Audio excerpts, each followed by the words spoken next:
안녕하세요. 다솜요양복지TV 다솜쌤입니다. 오늘은 저번 소화기계에 이어서 두 번째 호흡기계 질환에 대해서 배우도록 하겠습니다. 호흡기계 보시겠습니다. 먼저 노화에 따른 특성, 호흡기계에서는 어떤 것들이 보여지는지 1번, 폐포의 탄력성이 저하된다.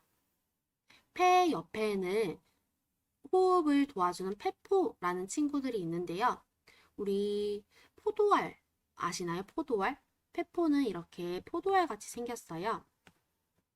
포도알 같이 이렇게 생겼는데 우리 포도를 처음에 샀을 때 포도알이 어떤가요? 인제 막 딴 것은 탱탱하면서 싱싱해요. 근데 점차 시간이 지나가면은 얘네들이 쭈글쭈글해지고 힘이 없어지는 걸 볼 수 있죠. 네, 그것처럼 노화가 되면은 탱탱했던 폐포도 탄력성이 저하되어서 호흡하는데 힘들어진다 라고 보시면 됩니다. 두 번째, 폐순환량 감소. 폐가 제 기능을 잘 못하기 때문에 호흡이 들어갔다 나갔다 하는 순환량이 감소되게 되고요. 세 번째, 호흡 근육의 위축이 나타나게 됩니다.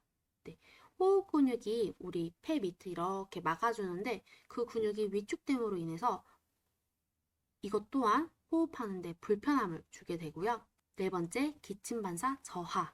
이게 나타나게 됩니다. 기침반사 저하. 우리 이물질이 들어가면은 우리 몸은 자동적으로 코로 이물질이 들어가면은 뱉어내려고 하는, 바깥으로 보내려고 하는 기침반사를 보이게 돼요. 근데 노인이 되면은 이 기능도 저하가 돼서 미세먼지가 호흡기로 많이 들어가게 돼서 얻게 되는 질환으로 폐렴이 또 발생할 수 있겠죠. 다음, 섬모운동이 저하됩니다. 섬모운동 무엇이냐? 이것을 좀 쉽게 말을 하면은 저희 코에 코털이 있죠. 코털이 그냥 있는 게 아니고 어떤 역할을 하나요? 먼지를 걸러주는 역할을 합니다. 근데 연세가 되면은 코에 코털도 많이 힘이 빠지고 개수도 줄고 섬모운동, 모가 운동한다 해서 얘네 코털이 운동하는 것도 저하가 되면서 이것 또한 이물질이 폐로 들어가서 폐렴을 유발시키는 요인 중 하나다라고 보면 돼요. 다섯 번째, 기관지내 분비물이 증가됩니다. 기관지내 분비물 증가, 이것은 어떤 것이라고 생각하시면 되냐면은 가래가 많아진다라고 보시면 돼요. 근데 우리 교재에서는 가래라는 말이 안 나오고 객담이라고 나와요. 객담. 객담의 양이 많아진다. 그래서 우리 길거리 지나가다 보면은 일부러 가래를 내려고 하시는 분들을 종종 볼 수가 있어요. 근데 저희들은 아무것도 모르는 상태에서는 왜 계속 공공장소에서 가래를 팼지? 가래를 막 만들어내지? 라고 생각을 하잖아요. 어르신들이 그러는 경우에는. 근데 지금은 저희가 호흡기계에 대해서 배웠으니까 노화가 되면은 기관지내 분비물이 증가해서 저렇게 가래를 많이 만들어내셔서 바깥으로 배출하려고 하시구나 라고 이해하실 수 있으시겠죠? 여기에서는 앞서 소화기계에도 말씀드렸다시피 딱 한 가지만 기억을 하시면 되세요. 네. 어떤 것을 기억하세요? 라고 말할지 예상이 되시나요? 자, 여기 파란색으로 나와 있는 5번. 호흡기계에서는 딱 한 가지만 증가합니다. 기관지내 분비물만 증가하고 나머지 것들은 다 저하되고 감소되고 위축된다 라고 적혀 있는 것을 볼 수 있습니다. 호흡기계에서는 기관지내 분비물, 지내 분비물만 증가되고 다 저하된다. 이걸 꼭 기억을 해주세요. 자, 그러면은 우리 소화기계에서는 어떤 것만 증가한다 그랬죠? 네, 맞습니다. 쓴맛과 신맛을 느끼는 감각은 증가하고 나머지는 다 감소된다. 네, 잊지 않으시겠죠? 주요 질환 보도록 하겠습니다. 먼저 독감 인플루엔자에 대해서 나옵니다. 인플루엔자는 관련 요인으로 인플루엔자 바이러스에 의한 감염이다. 바이러스에 의한 감염입니다. 어디로 통해서 전파가 되냐? 호흡기, 비말을 통해서 전파가 되는 것을 저희가 확인할 수 있고요. 증상으로는 발열, 38도 이상의 발열, 두통, 전신 쇠약감, 근육통이 나타나게 됩니다. 우리 몸살 날 때 딱 이 증상 나죠? 그게 독감이다 라고 보시면 되세요. 치료 및 예방으로는 해열진통제 처방받은 항바이러스제를 복용하는 경우도 있고, 두 번째 중요합니다. 독감 인플루엔자 바이러스는 어떻게 예방을 하냐? 매년 1회 예방접종을 해주셔야 됩니다. 매년 1회입니다. 매년 1회. 독감은 매년 1회 예방접종하는 것이 정말 중요하다. 네, 독감에서는 딱 이 부분만 기억을 해주시면 되고요. 그리고 지금 저희가 코로나로 굉장히 많이 힘들어하고 있잖아요. 코로나가 독감과 또 같은 증상을 보이기도 하기 때문에 이 증상 꼭 기억을 해주시고, 코로나로 인해서 지금 마스크 착용이 굉장히 중요하게 여겨지고 있어요. 마스크 착용하는 방법, 손소독의 중요성, 기침하는 방법, 이것도 기억을 해주시면 되겠습니다. 두 번째, 만성기관지염 보겠습니다. 만성기관지염은 기관지의 만성적 염증으로 기도가 좁아져 숨쉬기 힘든 질환이다. 네, 이것은 딱 정의 그대로 보시면 되세요. 기관지의 만성적 염증으로 그럼 우리는 만성기관지염이다 라고 보시면 되고요. 염증으로 인해서 기도가 좁아져서 숨쉬기 힘든 질환이라고 보시면 돼요.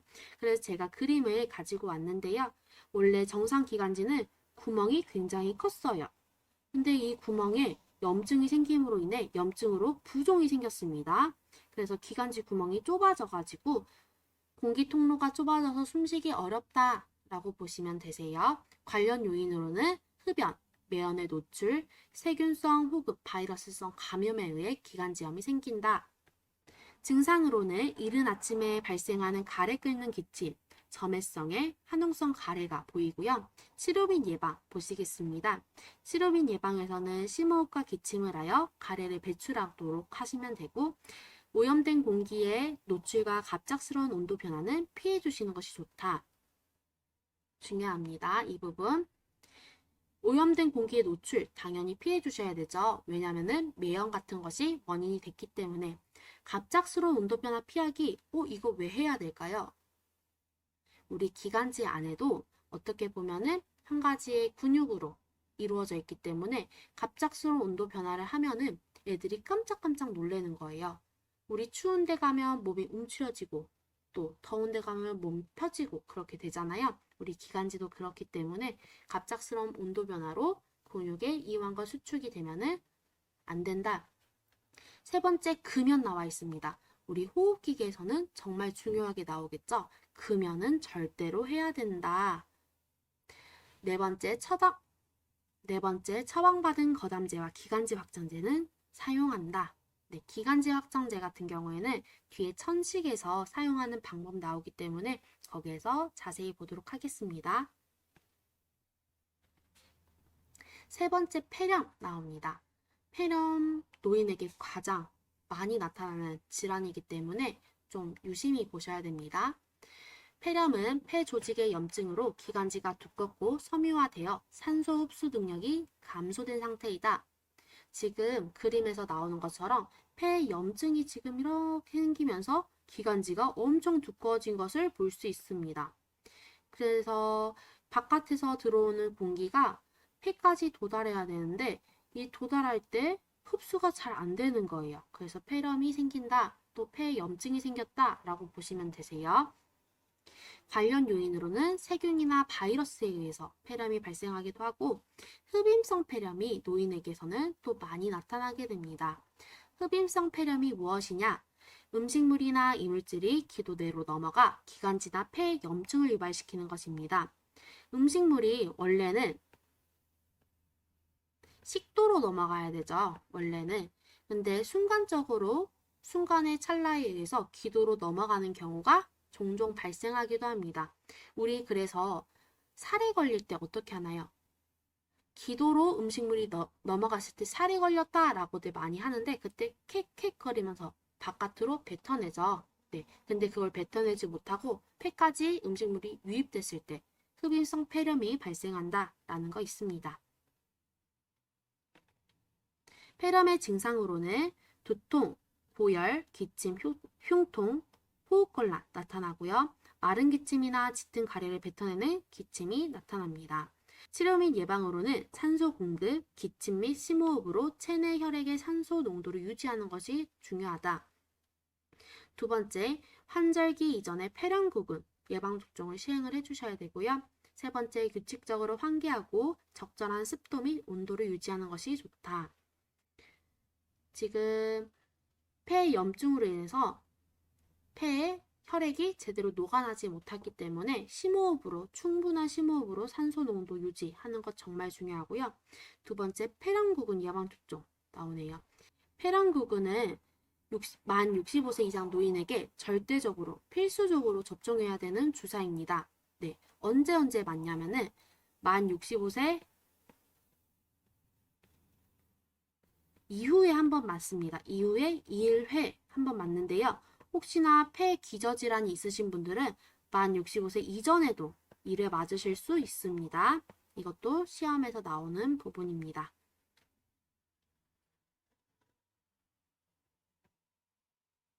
우리 지금 호흡기계 치료 및 예방에서 기침과 심호흡을 해서 혈액의 산도 농도를 유지한다, 객담을 뱉어낸다, 갑작스러운 온도 변화를 피한다, 이렇게 계속 나오는 거 있고요. 또 여기서 추가적으로 설명을 하자면 수분 섭취를 돕는다. 왜냐하면 가래가 너무 많기 때문에, 객담이 너무 많기 때문에 이것을 묽게 해주기 위해 수분 섭취를 충분히 하는 것도 중요합니다. 네 번째, 천식 나옵니다. 천식은 기관지 벽의 부종과 기도 협착, 자극으로 기도가 과민 반응을 보인 상태로 그림 보시겠습니다. 천식 기관지 환자의 기관지 어떠나요? 기관지 옆에가 너무 많이 부어있고 여기서도 구멍이 좁게 있는 것을 볼 수 있습니다. 정상인의 기관지하고 확연히 차이가 나는 게 보이시나요? 네. 이래서 호흡이 불편해진다 라고 보시면 되고요. 관련 요인으로는 콧가루, 진먼지, 진드기와 같은 미세먼지로 천식이 유발되고, 두 번째, 차고 건조한 공기에 갑자기 노출될 때 천식이 유발된다. 제가 앞에서 말씀드렸죠. 갑작스럽게 온도 변화를 하게 되면은 여기에 있는 기관지가 갑자기 수축됐다가 이완되고 하면은 일시적으로 기침을 콜록콜록 하게 되는 증상을 보이게 됩니다. 천식의 증상 보실게요. 증상으로는 기침, 숨을 내쉴 때 쌕쌕거리는 호흡은 호흡곤란이 나타나게 된다. 네. 천식에서는 좀 특이한 증상이 하나 보이는데요.